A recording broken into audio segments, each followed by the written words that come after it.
사랑해 주님, 오늘도 주님을 예배하기 위해 하나님 나라의 백성들이 또 이 한자리에 모였습니다. 지금 이 시간이 우리 모두에게 무엇을 의미하는지 바로 알게 해주시고, 이 시간을 통해 우리가 무엇을 해야 하는지도 바로 알게 해주시옵소서.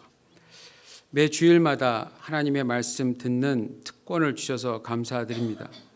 그러나 듣는 것만으로 그치지 않게 해주시고, 성령께서 우리 각자의 삶 속에서 어떻게 적용하며 살아가야 할지를 알게 해주시고, 그로 인해 이 세상이 모든 예수님의 제자들로 인해 주님 나라의 복음의 빛이 비춰줄 수 있도록 인도해 주시옵소서. 감사드리며 예수님 이름으로 기도합니다. 아멘. 자, 우리 앞뒤 좌우로 한번 반갑게 인사 한번 나누시기 바랍니다.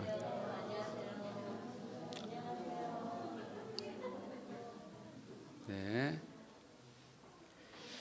자, 오늘은 사역자의 조건이라는 제목으로 말씀을 증거하겠습니다. 계속 지난 몇 주간 우린 지금 동일한 그 구절을 보고 있습니다. 사도행전 6장 1절부터 7절까지의 말씀을 지금 보고 있습니다.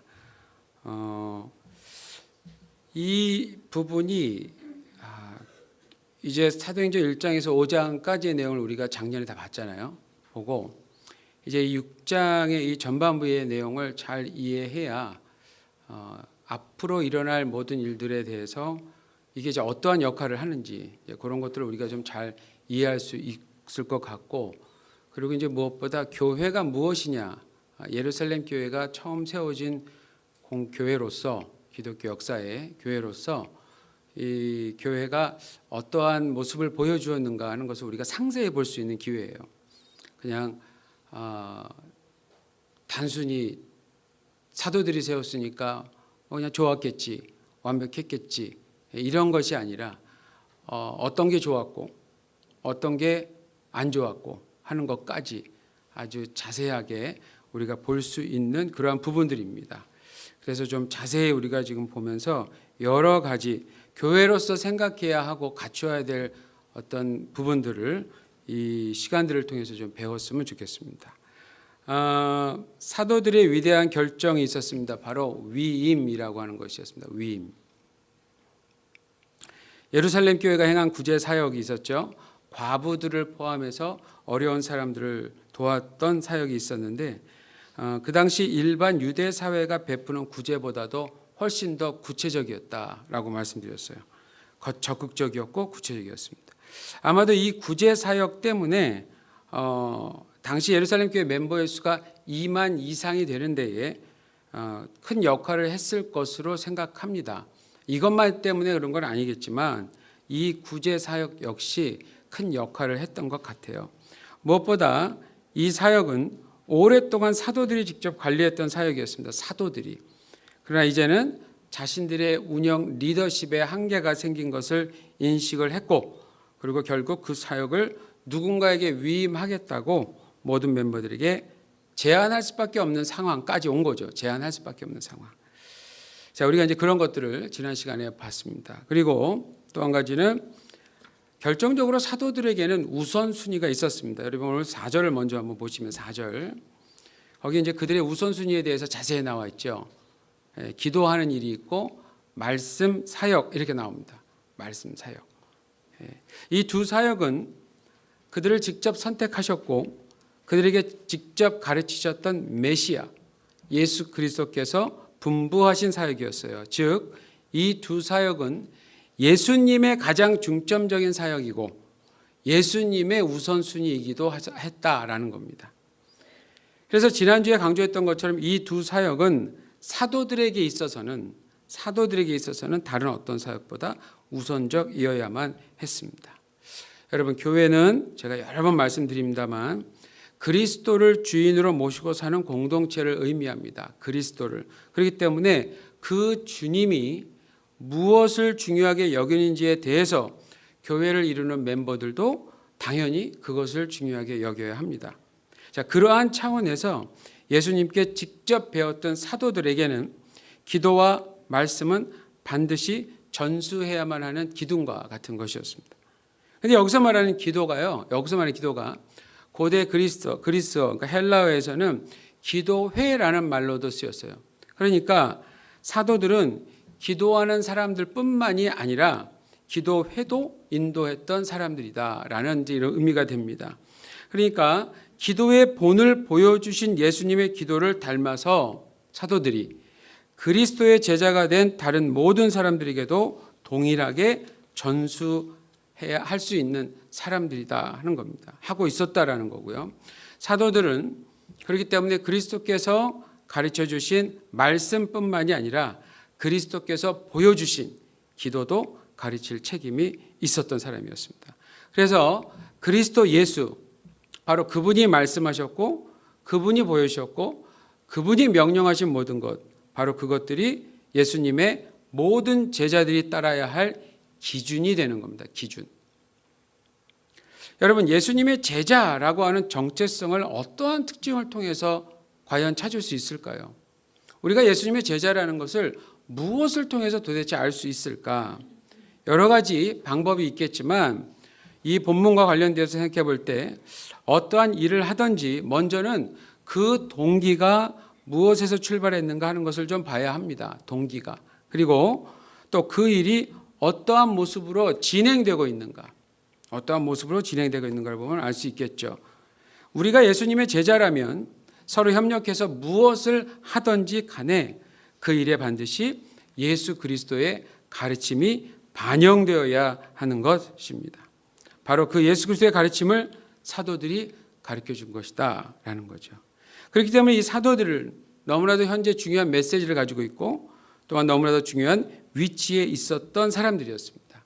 그래서 비록 어려운 자들을 돕는 구제 사역도 그들에게 있어서 매우 소중했어요. 참 소중한 사역은 사역인데 이제 예루살렘 교회 멤버의 수가 감당할 수 없을 만큼 많아진 거예요. 그래서 그렇게 많아진 이때에 이대로 가면은 정말 자신들이 해야 될 그 일, 사도들의 우선순위에 몰두할 수 없게 된 겁니다. 자칫 잘못하면 자신들의 우선순위, 기도하는 일과 말씀 사역을 잘 지키지 못할 수도 있었기 때문입니다. 그래서 위임이라고 하는 대안을 제시를 한 거죠. 3절을 한번 보시면 그럼 어떤 위임을 할 거냐. 사도들이 7명을 택해서 그들에게 자신들이 하고 있던 일을 맡기겠다고 했습니다. 자, 그러면 이제부터 생각해 봐야 될 건 이거예요. 과연 누가 그 일을 할 거냐. 그 7명이 도대체 누가 되어야 되느냐 하는 부분입니다. 뭐를 해야 되는 건 이미 정해져 있었어요.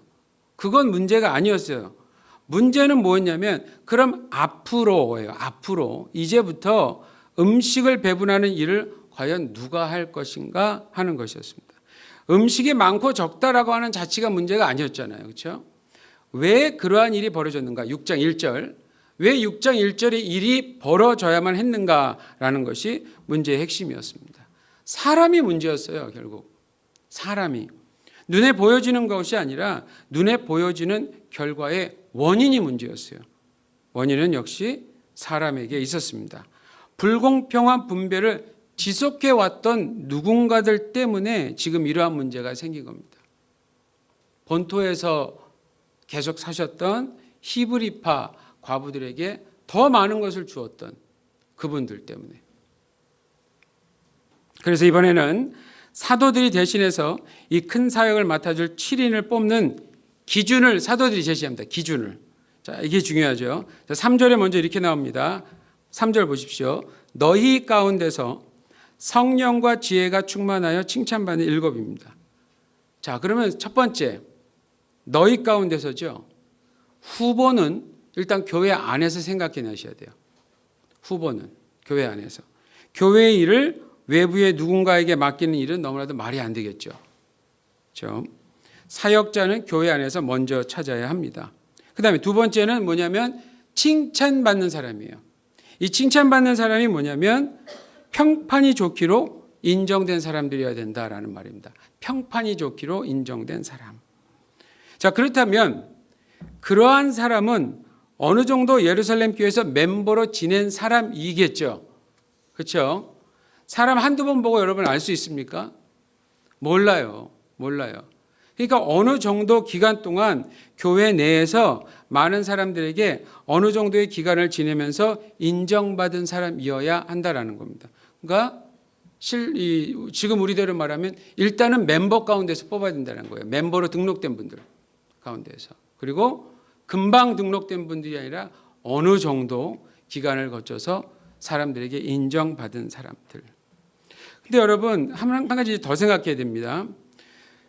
그렇다면 그 인정받는 사람을 어떠한 기준으로 평가해야 하는 건데, 왜 제가 이런 질문을 드리냐면 2만 명 이상이 되는 사람이라고 한다면 그 당시에 예루살렘 교회, 아니 인정받는 사람들이 7명밖에 안 되겠어요?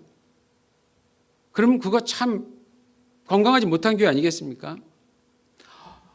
그래서 정말 더 많을 거예요. 사실은 더 많았을 거예요. 훨씬 더 많았을 거고, 어떤 부분에서든 또 칭찬받는 사람들은 7명이 아니라 70명이 될 수도 있고 700명이 될 수도 있어요. 그런데 사도들이 제시한 넘버는 이제 7인이에요. 7명, 7명. 그럼 이제 최종적으로 이 7명을 어떻게 가려내느냐 하는 데 있어서 사도들이 제시한 기준이, 아주 중요한 기준이 있습니다. 그게 바로 뭐냐면 성령과 지혜가 충만한 자여야 한다는 거예요. 성령과 지혜가 충만. 사실 이것이 가장 궁극적인 조건이 되는 거죠. 사람들에게 인정을 받는다고 해도요, 이게 없으면 세울 수가 없다라는 거예요. 사람들에게 인정을 받는데 이게 없다? 그럼 세울 수가 없다. 왜냐? 간단해요. 교회이기 때문에. 이게 이유예요. 교회가 다른 회사랑도 다르잖아요. 사실 이 세상에서 하나님의 말씀을 가지고 하나님의 의도, 하나님의 계획, 하나님의 뜻을 가진 유일한 공동체 아니겠습니까? 그렇기 때문에 이 사람을 선출하는 부분에 있어서도 하나님께서 주시는 조건을 충족을 해야 돼요. 자, 5절을 보십시오. 5절을 먼저 보시면 믿음과, 거기에 또 어떻게 나오냐면 믿음과 성령이 충만한 사람이라고 나옵니다. 그래서 믿음, 성령, 지혜, 이 세 개가 충족이 돼야 되는데, 여러분 보통 믿음과 성령은 뭐냐면 구원 받은 자에게서 나타나는 필수적인 자질이고 역량이고 속성이에요. 믿음과 성령은 예수 그리스도를 믿는 믿음이 없이는 절대로 구원 얻은 자가 되지 못합니다. 그런데 아직 구원 얻지 못한 자는 아직 교회의 멤버가 될 수가 없어요. 교회의 멤버. 그러니까 이렇게 모여 있는데 누구나 올 수는 있습니다. 이 자리에 누구나 올 수 있어요. 그러나 이 동경시부야 복음 교회의 멤버로서 헌신하기 위해서는 첫 번째 조건이 예수를 믿어야 되는 거예요. 왜냐하면 교회가 예수님의 몸이니까. 그렇죠? 자, 그런데 믿음이라는 걸 또 한번 생각해 보면 성령의 간섭과 도움이 없이는 절대로 불가능한 것입니다.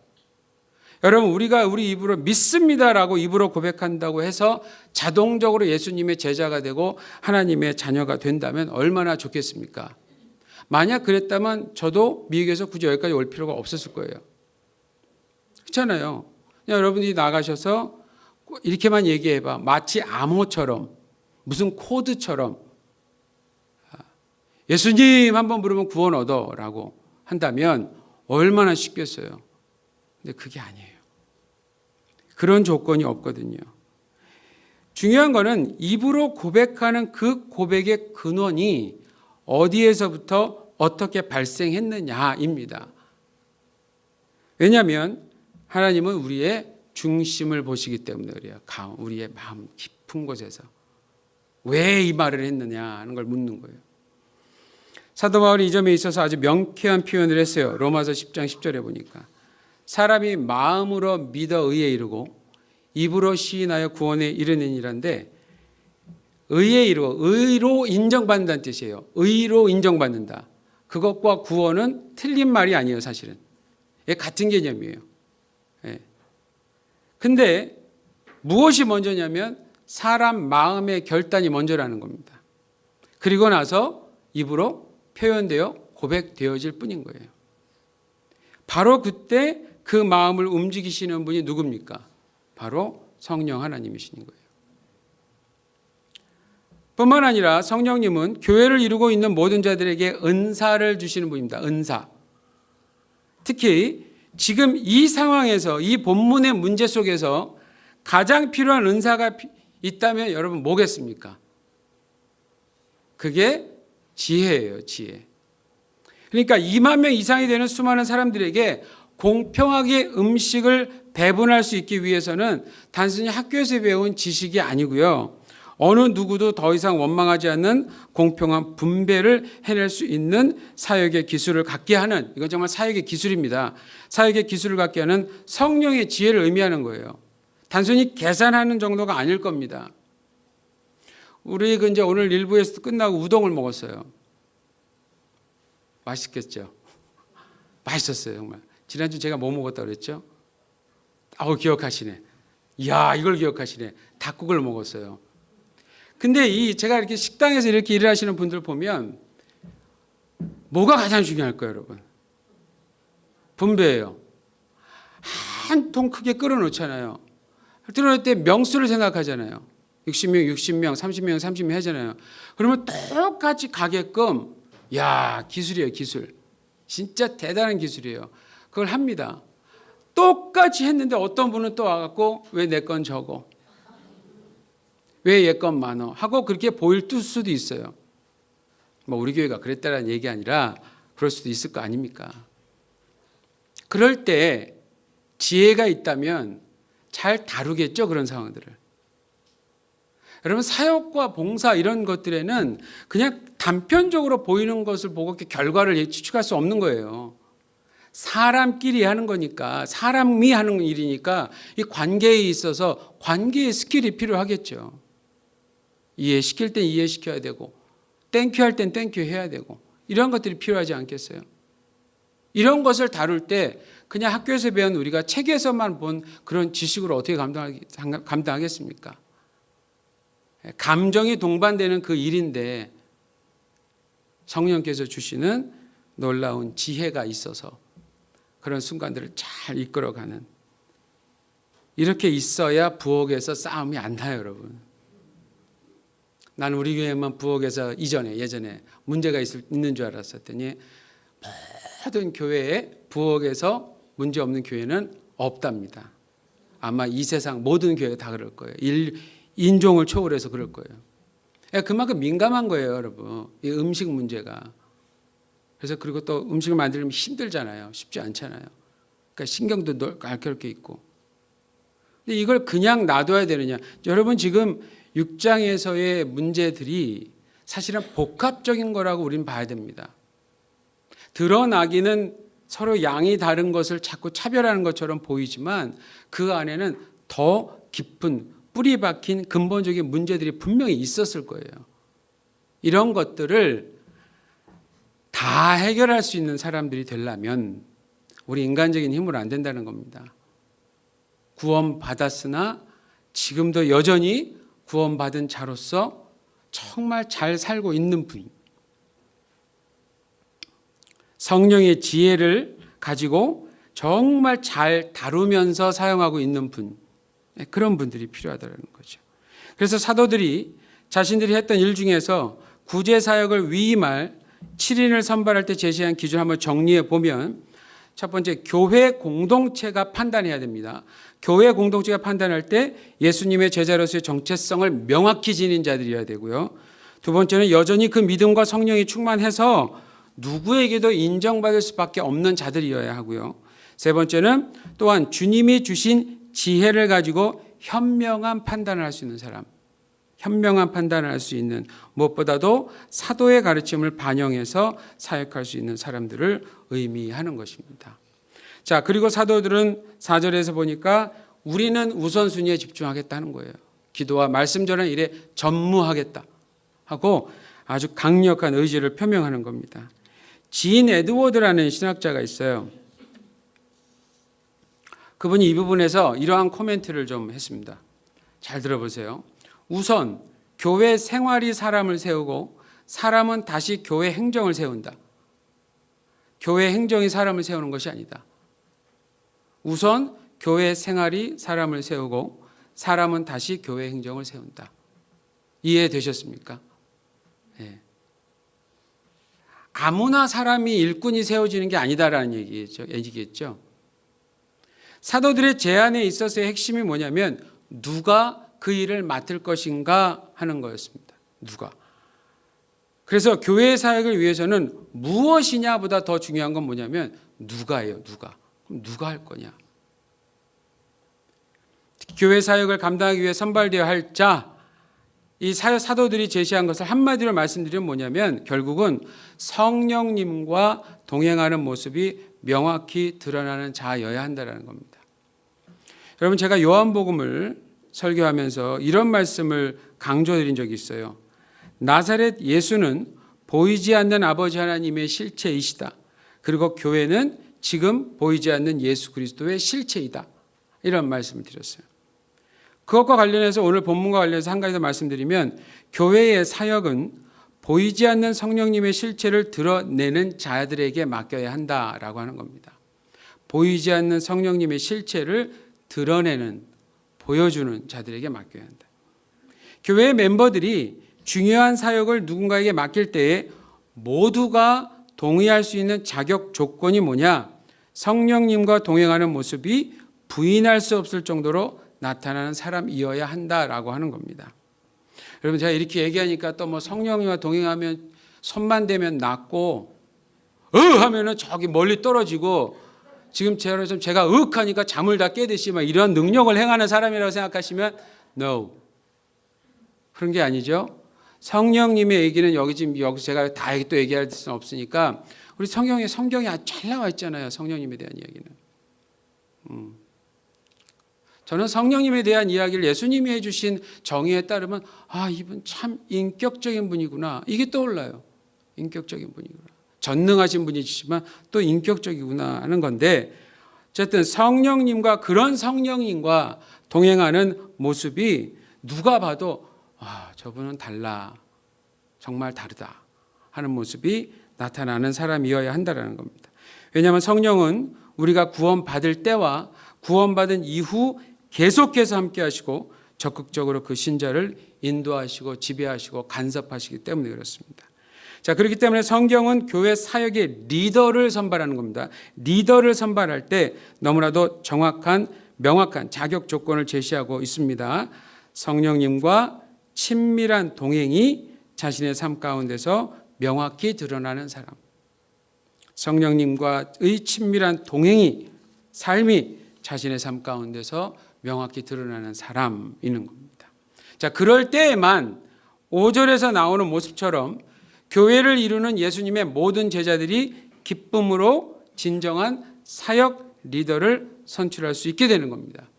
5절에 보니까 온 무리라고 나오죠. 모든 제자예요. 1절에서 얘기한 것도 그렇고 모든 제자들이 다 그 의견에 동의를 해서 그다음 중요합니다. 기쁜 마음으로 공동체를 위한 또 다른 리더 그룹을 선출한 거예요. 사도들이 12이 있는데 지금 사도들의 제안에 의해서 또 다른 7명이 지금 된 거예요. 이 7명은 누구냐에 대해서는 다음번에 말씀드리겠지만 7의 또 다른 리더 그룹들이 선출될 겁니다. 여러분, 오늘 본문에서 사도들이 제시한 이 조건은 교회가 아니면 도저히 이해할 수 없는 조건입니다.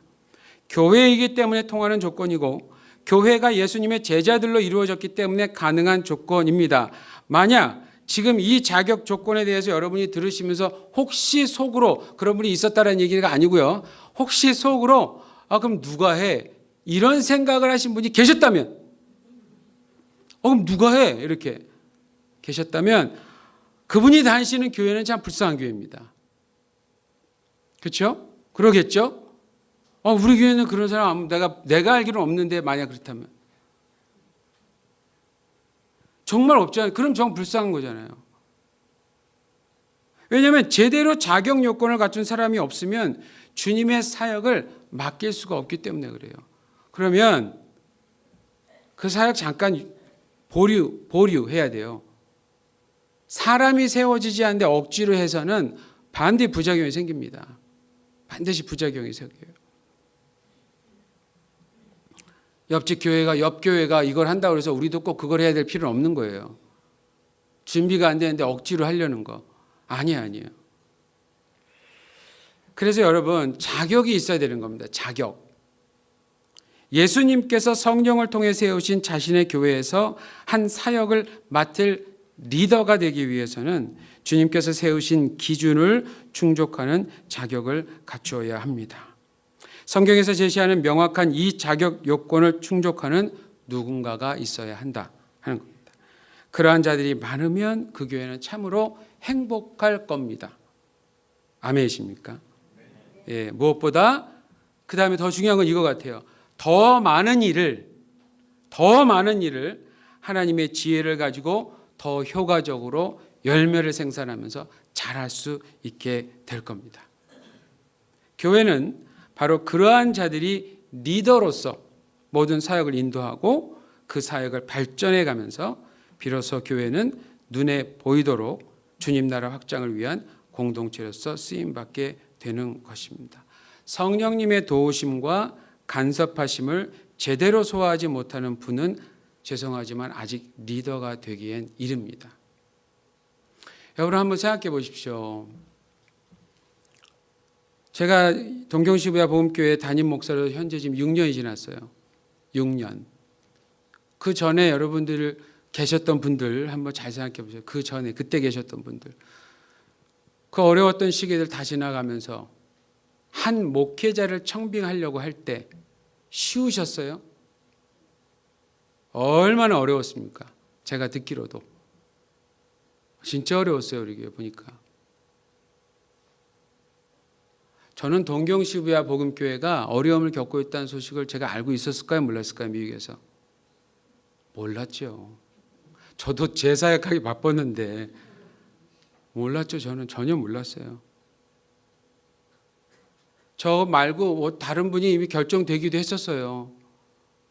다 준비하고 오려고 딱 하니까 사모님이 아프신 거예요. 그래서 못 오고 이래서 못 오고 저래서 안 되고 그러다가 맨 꼴찌 같은 저한테 송경일 목사님이 전화를 딱 주셔서 대뜸 하는 소리가 처음에 잘 지냈어? 이 한마디 하시고는 그 다음 바로 일본 가야지 이 얘기를 하신 거예요. 그분은 원래 그래요. 그래서 나는 알아요. 그분을 잘 알아요.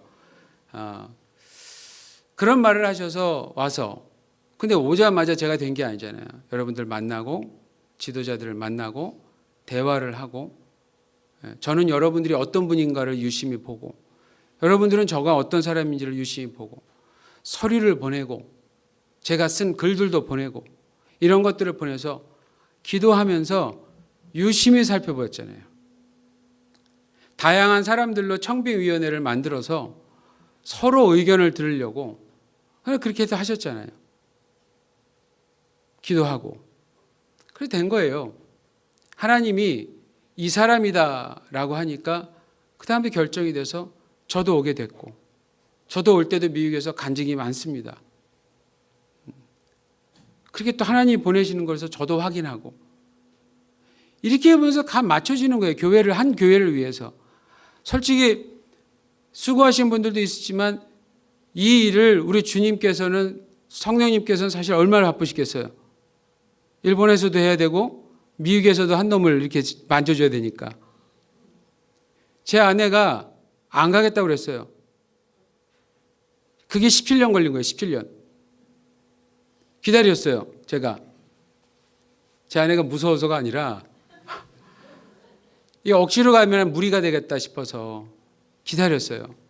그동안 저는 목회 훈련 많이 잘 배우고 미국에서 신학훈련도 잘 끝내고 다 때가 되니까 하나님이 제 아내의 마음을 탁 만져주시더니 원전 사고가 난 이후인데 오히려 사람들은 정말 말렸어요. 여러분. 진짜 말렸어요. 아니 왜 다 나오는 판에 너는 들어가니? 사람들이. 근데도 신기한 건 부르심은 막을 수가 없어요. 막을 수가 없어요. 이거는 어떻게 설명을 못해요. 저보러 왜 냉면 같은 걸 먹어? 그러면 큰일 납니다. 그건 제 본능이에요. 본능. 태어나면서부터 좋아했던 거니까. 부르심 그런 것들이 부르심. 나는 하나님 부르셨으니까 몰라. 이거 하나님 하니까 하는 거야. 이거 아니면 난 안 될 것 같아. 이런 고백들. 근데 사실은 어쨌든 각각 보면 나중에 생각하면 다 주님이 하셨구나 했지만 그때의 여러분들 우리 교회가 한 사람의 한 목회자를 하기 위해서 얼마나 정말 애쓰셨어요. 얼마나. 그래갖고 막 와갖고 첫 번째 예배 드릴 때 난 잊을 수가 없어요. 2부 때는 24분 앉아 있었어요. 난 아직도 그걸 기억해. 24분. 근데도 그 감격, 그냥 눈에서 나만 쳐다보는 거예요. 부담 100배 만배. 제발 좀 어떻게 좀 해주십시오 하는 이 눈빛들. 네, 다 기억나시죠? 얼마나 소중히 했으면, 없었을 때 얼마나 힘들었으면, 집 나갔다가 아빠 돌아온 것 같은 그런 분위기였어요. 어린 전 얼마나 부담이 됐겠어요. 40 초반에 와갖고. 그런 심정으로 왜 우리가 리더를 안 뽑아요? 뽑아야지. 우리도 똑같이 해야지. 목사 혼자서 일하는 거 아니잖아요. 여러분, 제 입장에서는 우리 사역 리더들의 한 분 한 분이 얼마나 필요한지 몰라요. 얼마나 소중한지 몰라요. 그분들이 어떠한 일을 해줬을 때에 그 일이 진행이 이렇게 부드럽게 싹 통과되는 이 느낌은, 그것은 정말 이 리더에게 정말 필요해요, 목회자한테. 그렇게 서로 협력하는 모습이 각자의 분야에서 정말 잘해주고 있을 때 굉장히 손발이 맞아가면 정말 일하기가 신이 나거든요. 서로. 그런 것처럼. 이런 하나님이 마련해 주신 이렇게 하나님이 마련해 주신 정확한 기준 조건이 있는데 이것을 위해서 우리가 기도하고 이것을 위해서 앞으로는 더 잘 뽑고 뽑힌 분들도 더 열심히 신실하게 잘하고 성령의 충만, 믿음 충만, 지혜 충만이라고 하는 이 조건들의 균형을 잃어버리지 않고 재밌게 해보는 거예요. 재밌게, 행복하게, 신나게 해보는 거예요. 그래서 저는 이번 한 해 동안 그동안 우리가 배워왔던 말씀, 그리고 앞으로도 배워갈 말씀만을 근거로 해서 우리 교회의 모든 조직, 리더십, 그리고 사역, 모든 사역, 특별히 모든 사역들을 구체적으로 점검을 하려고 그래요. 그래서 철저히 성경에 비추어서 우리의 상태를 정확히 진단을 하고요. 또한 철저히 성경에 비추어서 문제가 발견된다면 정확히 개선해 나가려고 합니다. 그 결과로 기대하는 것은 2020년부터는 이제 또 다른 6년, 전 이제 개인적으로 이제 6년씩을 잡는데 또 다른 6년 안에 더 선명한 하나님 나라의 확장 계획들이 그냥 막연히 말로만이 아니라 이제는 누가 봐도 이해할 수 있는 블루프린트가 나와야 돼요. 이제는 교회니까 뭐 알아서 하겠지 이게 아니라 누가 봐도 가슴 뛰게 만들 수 있는 그런 비전 제시가, 실질적인 비전 제시가 2020년부터는 되어야 합니다. 제 꿈은 그거예요. 안 된다 하는 곳에 굳이 제가 와서 정말 되는 모습이 보이고 된다 하는 것이 나는 딴 교회가 아니라 우리 교회에서 좀 일어났으면 하는 그 욕심은 저한테 있어요. 그 욕심은. 이유는 단 하나입니다. 교회니까. 우리 동경 시부야 복음교회도 엄연한 교회니까. 주님은 여전히 우리 교회도 자신의 몸으로서 소중히 여기시고 정상적으로 성장하기를 원하시고 계십니다. 함께 기도하겠습니다. 교회의 주인 되시는 주님, 오늘도 말씀을 통해 우리가 다시 인식해야 할 것을 가르쳐 주심을 감사드립니다. 모든 사역은 하나님의 사역임을 믿습니다. 그렇기 때문에 우리 임의대로 진행하지 말고 오직 주님께서 성경을 통해 말씀해 주신 대로 정확하게 할 수 있도록 도와주시옵소서. 무엇보다 사역 리더를 세울 때 신중히 주님께서 원하시는 그 방법대로 세울 수 있도록 인도하여 주시옵소서. 이 교회는 주님의 교회입니다. 그러므로 누군가를 사역자로 세우시는 것도 주님께서 하십니다. 오직 믿음과 성령과 지혜가 충만한 자들을 계속해서 배출하여 주시고 주님께서 사랑하시는 이 교회를 위해 그러한 자들이 사역을 맡아 기쁨으로 잘 감당하도록 인도하여 주시옵소서. 감사드리며 예수님 이름으로 기도합니다. 아멘. 다 자리에서 일어나셔서 찬송가 383장 올려드리겠습니다.